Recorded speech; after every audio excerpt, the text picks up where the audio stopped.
Tofiq İsmailov, Rasim Tağıyev, həm də Məmməd Quruzadə, Yaqub Məmmədov, Xəlifələddin Dalan 1, Dalan 2, Cəfər Cabbarlı küçələrində də bu işlər uğurla davam etmişdir.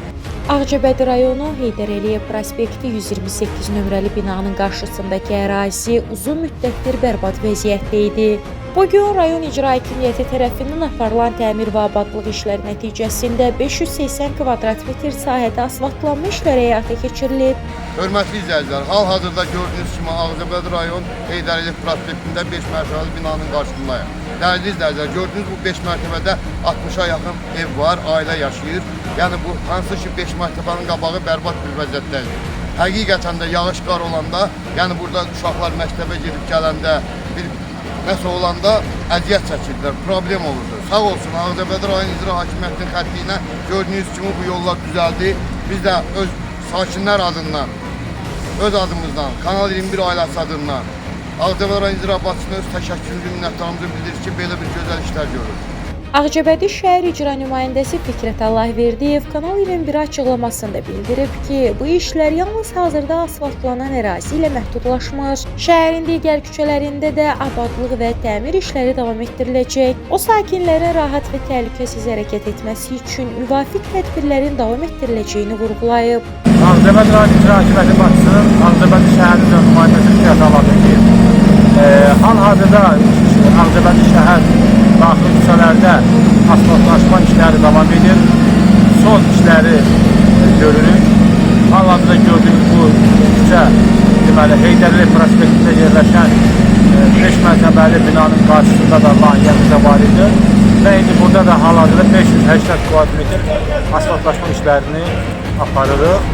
Ümumiyyətcə şəhərimizin Tofiq İsmailov, Rasim Tağıyev, həm də Məmməd Quruzadə, Yaqub Məmmədov, Xəlifələddin Dalan 1, Dalan 2, Cəfər Cabbarlı küçələrində də bu işlər uğurla davam etmişdir və indi biz işlərimizi yaxın günlərdə tam təhvil verəcəyik. Ağcabədi rayon Heydər Əliyev prospektində binada 128 binanın yaşayan sakini Ələsgərov Mehman. Çox gözəl. Bura yağış yağanda palçıq olurdu, batırdı, lıqqadan gəzmək olmurdu. Sağ olsun baxçımız çox gözəl düzəldi.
Keçə diyoruz.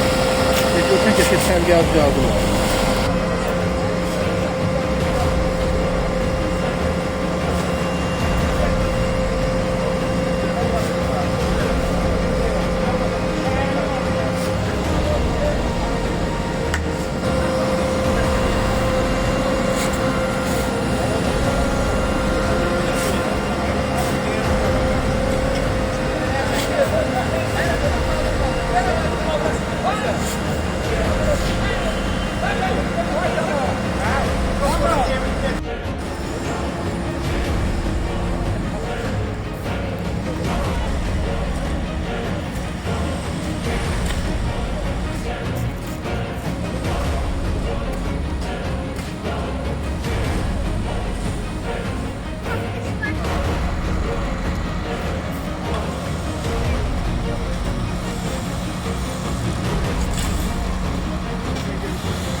Kanal 21 olaraq sakinlərə və rayon rəhbərliyinə göstərdikləri əmək və dəstək üçün təşəkkür edirik. Ağcabədi rayon icra hakimiyyətinin şəhərin abadlaşdırılmasına verdiyi töhfə həqiqətən də diqqətə layiqdir.